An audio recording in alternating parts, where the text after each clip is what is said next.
Film की शुरुआत होती है और हम एक अजीब-सी फैमिली से ज़्यादा इस फैमिली में जो लेडी थी वो अजीब थी। उसकी बेटी लायला जब उसे बताती है कि आज उनकी चिड़िया मर चुकी है, तो वो चिड़िया को छोड़कर सबसे पहले एक खुफिया रूम की तरफ बढ़ जाती है। ये रूम बेसमेंट में था। उस रूम के अंदर जाते हुए उस औरत का हस्बैंड बहुत ज़्यादा डरा हुआ था और मेरा ख़्याल डरने की ज़रूरत भी थी। ये लोग जिस रूम में आए थे, वहाँ पर एक पिरामिड बना हुआ था और उसके साइड पर एक खुफिया दरवाज़ा था, जिसके अंदर जब ये लोग जाते हैं तो इन्हें हजारों साल पुराना कॉफिन दिखाई देता है। डरते हुए ये लोग उस कॉफिन को खोलते हैं और उसमें हमें एक मम्मी दिखाई देती है। उस मम्मी को देखकर वो और कुछ मंत्र बोलने लगती है और एकदम से वो मम्मी उसके जागते ही यहाँ पर चीजें अजीब होने लग जाती हैं। जिस चैन से उस कॉफिन को बांधा गया था, वो चैन और उसका हुक जाकर उस लड़की के हस्बैंड को लग जाता है और यहाँ पर उसकी फौरन ही मौत है। इस सब के बाद यहाँ से सीन कट हो जाता है और हमें एक और करेक्टर चार्ली से मिलवाया जाता है। चार्ली अपनी बेटी से बहुत ज्यादा प्यार करता है, जिसका नाम है कि दोनों खेले रहे होते हैं कि फिर केटी अपने भाई के एक्सपेरिमेंट के दौरान अपनी डॉल के टूटने पर बहुत ज्यादा उदास हो जाती है और फैसला करती है कि वो अकेले जाकर गार्डन में खेलेगी। गार्डन में उसे बुलाती है वही अजीब सी लेडी जिसे हमने मूवी के स्टार्ट में देखा था। वो अपने आप को लाइला की मॉम बताते हैं। केटी रोज उसकी बेटी लाइला के साथ खेला करती थी, लेकिन काफी दिन हो गए थे लाइला यहाँ आ नहीं रही थी। वो लाइला की मॉम से पूछती है, लाइला कहाँ है? उसकी मॉम कहती है वो भी है, लेकिन आज तुम मेरे पास आ जाओ, मुझे तुम्हें कुछ देना भी है और मैजिक भी दिखाना है। इस टाइम वो उदास थी, इसीलिए वो उस औरत के पास चली जाती। वो औरत पहले उसे मैजिक दिखाती है और उसके बाद उसे खाने के लिए चीज देती है और एंड में उसे एक एप्पल देती है और बोलती है अब जो मैं मैजिक करने वाली हूँ उसके लिए मुझे माफ कर देना। जिसके बाद वो यहाँ पर कुछ अजीबोगरीब इंचेंटिंग्स करने लग जाती है, यानी मंत्र पढ़ने लग जाती है और यहाँ चीजें अजीब के जिसके हाथ में वो सेब था, जैसे ही वो सेब की बाइट लेती है उसके अंदर से एक अजीब सा ब्लैक कलर का इंसेक्ट बाहर निकलता है और उसके चला जाता है। इस सब के बावजूद भी वो लेडी अपने मंत्र पढ़ना बंद नहीं करती, यहाँ तक कि केटी को बहुत ज्यादा दर्द है और बेहोश भी हो जाती है।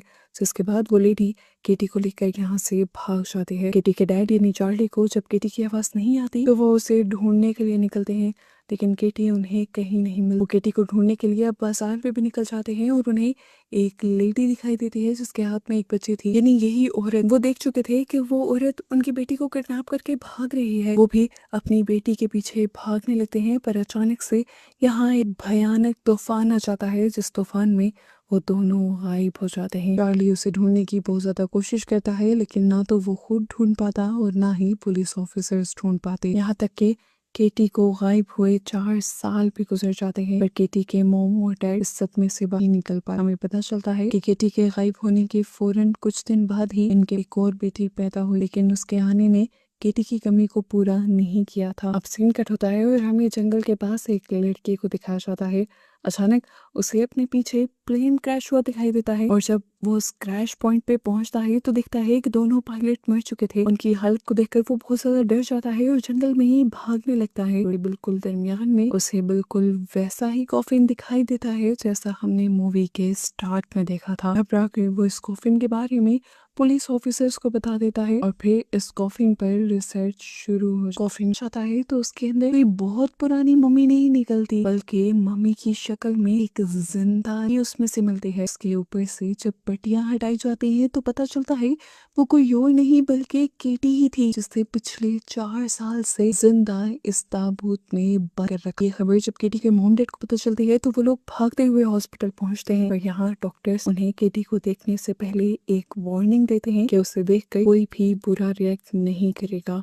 4 साल तक एक कॉफिन में रहने की वजह से उसकी स्किन बहुत ज्यादा खराब हो चुकी है, उसके हाथ पांव भी मुड़ चुके हैं, लेकिन इस टाइम कोई भी बुरा रिएक्शन उसकी हालत को और भी ज्यादा खराब कर सकता है और उसे बहुत ज्यादा ख्याल की जरूरत है। केटी की मॉम जब उसे देखती है तो उसे इस हालत में देखकर बहुत ज्यादा टूट जाते हैं और उसे गले लगा लेते हैं। पता चलता है कि ये केस जकी नाम की जिस ऑफिसर के पास था उसने पहले भी केटी को ढूंढने के लिए जी जान किया था और अब वो केटी के केस को इस तरह मोल्ड होते देखकर बहुत ज्यादा हैरान थी। इस मर्तबा भी इसी केस पर बात करने के लिए वो केटी के घर पर आती है और केटी के डैड को बताती है कि केटी को जिस कॉफिन के अंदर रखा गया था वो लगभग 400 या 500 साल पुराना था और लोग अक्सर अपने गुनाहों को छुपाने के लिए पुरानी चीजों का इस्तेमाल कर केटी के डैड उससे कहते हैं कि मैं इस केस में आपको पूरा सपोर्ट करूंगा, आप हर हाल में उस आदमी को पकड़ें जिसने मेरी बेटी का ये हाल किया, मैं उसे जैसे कि उन्हें उम्मीद दिलाती है कि वो ढूंढ कर ही रहेगी असली मुजरिमों को।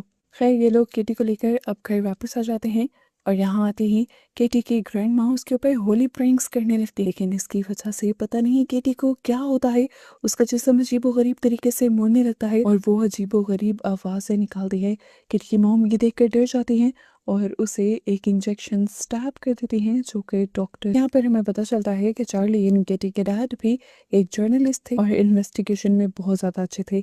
सखी से जो इन्फॉर्मेशन मिली थी वो उसी इन्फॉर्मेशन को इकट्ठा कर खुद भी इस केस पर गौर करने लगते हैं और यहाँ पर वही सारी चीजें देखकर बहुत कंफ्यूज हो जाते हैं कि ये सब किसने किया होगा और इस सब को करने के पीछे किसी का मकसद क्या हो सकता है। दूसरी तरफ हमें दिखाया जाता है कि केटी को प्यार से और जब यहाँ पर उसके डैड उसे देखने के लिए आते हैं तो वो देखते हैं कि केटी बेड पर है ही नहीं, कि दोनों बहुत ज्यादा घबरा जाते हैं और केटी को इधर उधर ढूंढने लगते हैं और केटी ऊपर ऐटे छुपते हुए मिलती है।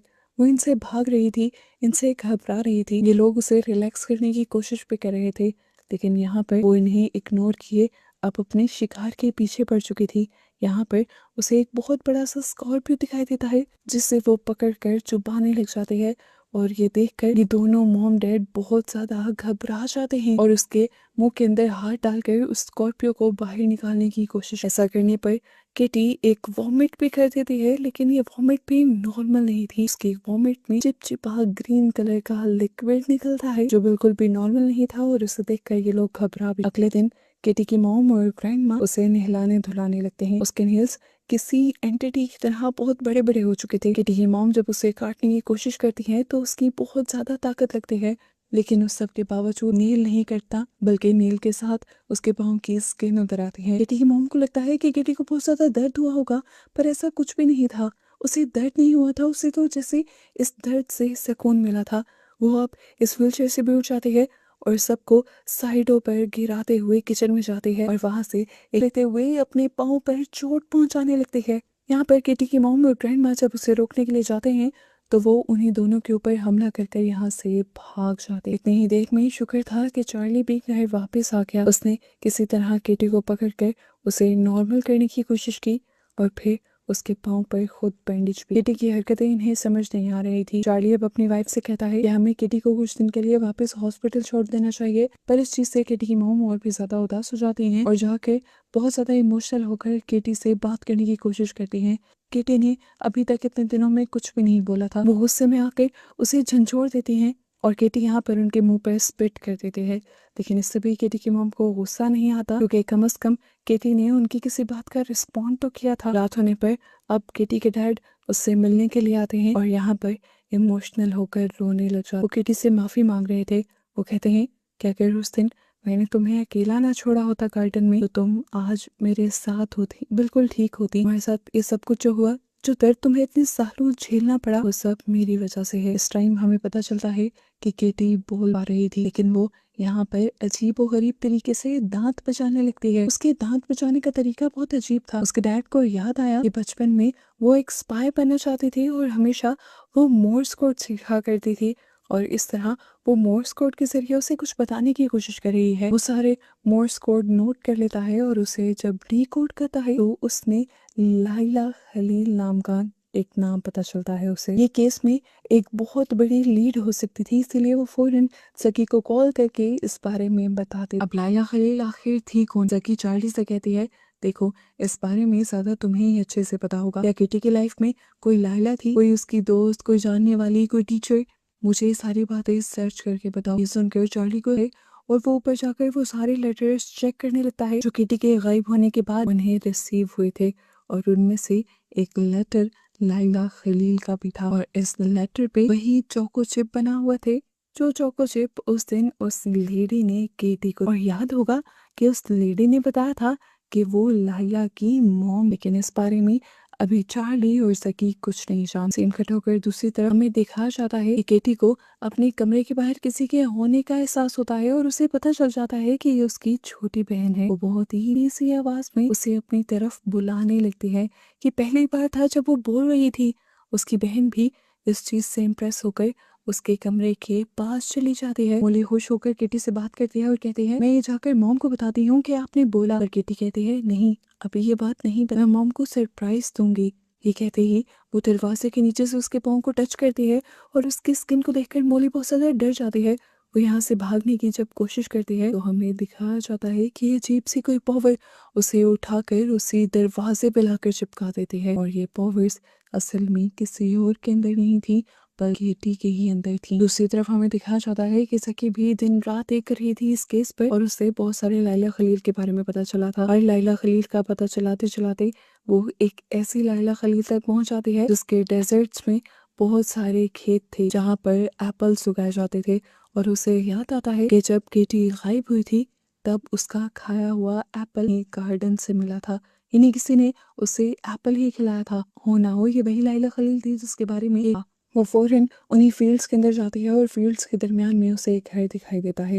ये घर वही था जो हमने मूवी के स्टार्ट में देखा। वो इस घर के अंदर जाती है। इस घर की हालत काफी बुरी थी। घर के अंदर बढ़ती रहती है और उसे आखिर एक सीक्रेट दरवाजा भी मिल जाता है जहाँ से होते हुए वो उस पिरामिड तक पहुंच जाती है जिसे हमने मोस्टा। इसके ऊपर इंसानी स्केलेटन और मकड़ी का कोई हाइब्रिड सा डिजाइन बना होता है और उसके आसपास वही चैन होती है जिसे जब वो चेक करती है तो यहाँ एक और सीक्रेट दरवाजा खुल जाता है जो बेसमेंट की तरफ जा रहा था। वो जब उस सीक्रेट बंकर के अंदर जाती है तो वहाँ उसे कुछ दिखाई नहीं देता।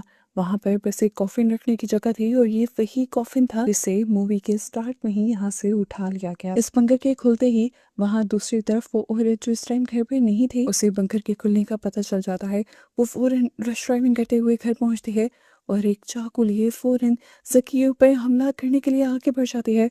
पर जकी उसके आने को भांप लेती है और अपने आप को बचाने के लिए उसे शूट, हालांकि वो उसे जिंदा रखना चाहती थी क्योंकि उसे उससे इन्वेस्टिगेशन करनी थी। पर अपनी जान को बचाने के लिए उसे उसका एनकाउंटर करना पड़ा। इससे पहले कि जकी यहाँ पर कुछ और कर पाती उसके यहाँ एक और लड़की दिखाई देती है जो जकी को देखकर यहाँ से भागने लग जाती है। भागते हुए जकी उसे पकड़ लेते हैं। हम देखते हैं कि अभी वो लड़की जब हाथ ऊपर करती है तो उसके हाथ में एक बॉक्स था जो उसने अभी जमीन को खोला था। जकी उस लड़की को गन पॉइंट पर लिए जब उस बॉक्स को खोलती है तो उसमें एक कैसेट दिखाई देती है जिसमें लिखा हुआ था केटी। यहाँ जकी उससे सवाल करती है लाइला खलील कौन है, तुम या वो औरत? वो लड़की बताती है कि लाइला खलील मैं हूँ। सीन कट होकर हमें दोबारा केटी को दिखाया जाता है तो उसके पास इस टाइम उसकी ग्रैंड माँ थी। वो उसे ठीक करने के लिए उसके ऊपर होली वर्ड्स पढ़ रही थी लेकिन इस चीज से केटी को बहुत ज्यादा गुस्सा आ जाता है। वो उन्हें अपनी पावर से दूर फेंक देती है और उसके बाद उन्हीं के लॉकेट से उनका गला दबाने लगती है और आखिर में फिर फूंक मारकर उन्हें खिड़की से नीचे देती है। यहाँ खिड़की के टूटने की आवाज सुनकर जब केटी की मॉम इधर आती है तो वो देखती हैं कि उसकी मॉम मर चुकी हैं खिड़की से नीचे गिरकर और ये सब कुछ देखकर वो फिर टूट जाते हैं। दूसरी तरफ हमें जकी को दिखाया जाता है जो बहुत बड़ी लीड मिलने पर अब लगातार चार्ली को कांटेक्ट करने की कोशिश कर रही थी। पर चार्ली तो क्योंकि फ्रेंडल में बिजी था इसीलिए कांटेक्ट हो नहीं रहा। वो अब लाइला खलील से मिली हुई वीडियो को खुद ही देखने लगा और वहां पर उसे दिखता है।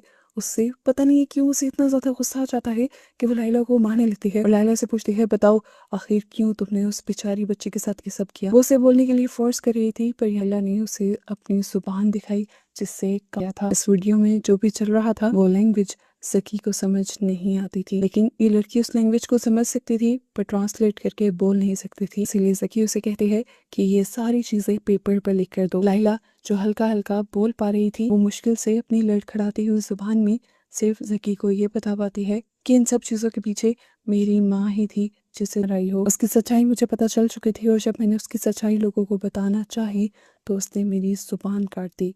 यहाँ पर अब सब लोगों को पता चल गया था कि वो सब कुछ जो हुआ था वो केटी ने ही किया था। इसीलिए अब चार्ली केटी के दरवाजे पर 3-3 लॉक कर चुका था और उसके बावजूद भी अभी वो केटी के रूम के बाहर ही बैठा रहता था ताकि केटी कोई हरकत ना कर दे। अब यहाँ पर चार्ली का बेटा उनके सामने आता है और उन्हें कहता है आप रेस्ट कर लें, कुछ देर मैं यहाँ पर बैठता हूँ। चार्ली के जाने के बाद केटी अपने भाई को भी नहीं छोड़ती और उससे अपनी एनर्जी से पोसेस कर लेती है। नीचे दिखाया जाता है कि फ्यूनरल अभी खत्म नहीं हुआ था। केटी यहाँ पर फ्लोर को तोड़कर नीचे आ गई थी और आते ही वो अपनी बहन मोली को पोसेस कर लेती है और यहाँ पोसेस हुई मोली अपनी ग्रैंड माँ के पास आती है और मरी हुई ग्रैंड माँ का मुंह खोलकर एक धागे की मदद से उनका दांत तोड़ लेती है और अपने मुंह में ये सब कुछ देखकर उसकी माँ बहुत ज्यादा डर जाती है। इसके बाद यहीं पर मोली एक आदमी के ऊपर हमला कर देती है और उसे नीचे गिराकर उसे काटने ही वाली होती है कि यहाँ पर लोग पकड़ कर उसे अलग करते हैं। सबका ध्यान मॉली की तरफ चला जाता है और किटी पर तो कोई ध्यान नहीं देता,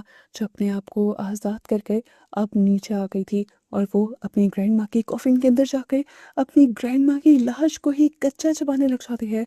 और सब लोग जब ये नज़ारा देखते हैं तो बहुत ज्यादा डर जाते हैं। चार्ली इस टाइम मॉली को संभाले हुए था, केटी को कौन संभालता। अब चार्ली फ्यूनरल को जल्दी से कंप्लीट कर पाता है और उसके बाद केटी को एक चेयर से बांधकर सीधा उसके सामने बैठ जाता है ताकि उसकी रखवाली कर सके। जबकि हमें यहाँ दिखाया जाता है कि उसका बेटा भी आधा पागल हो चुका था केटी की वजह से।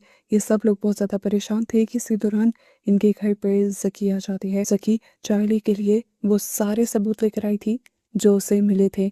इन्हें असल में पता चल गया था कि आखिर केटी के साथ हुआ क्या था।